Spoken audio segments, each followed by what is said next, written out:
So you have to learn. Have to learn what's happening in front of you. You have to learn the conventions, the rules, and you have to understand that there's a story being played out there. It's not just a game; it's a story, and you have to be able to anticipate those moments. I cover a lot of sports, some of which I know a lot about, some of which I know nothing about. And you have to learn pretty quickly what's happening in the story in front of you. And in this instance, I was lucky because it all came together in one picture. And yeah, you can anticipate a lot.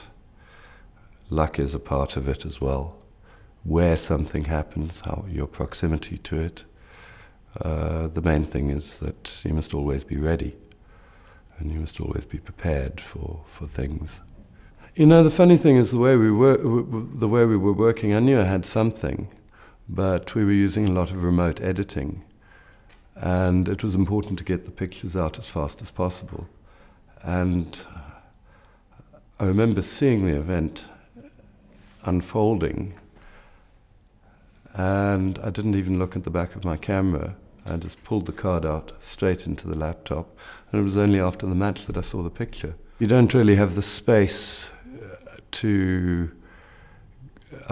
experiment with too many different angles, because, especially working for the wires, you need to capture key moments. And often there's not a lot of leeway. It takes a lot of focus. You've got to concentrate on what you're doing and concentrate on the action a lot of the time. You have to get the bank shots before you can start playing around with art.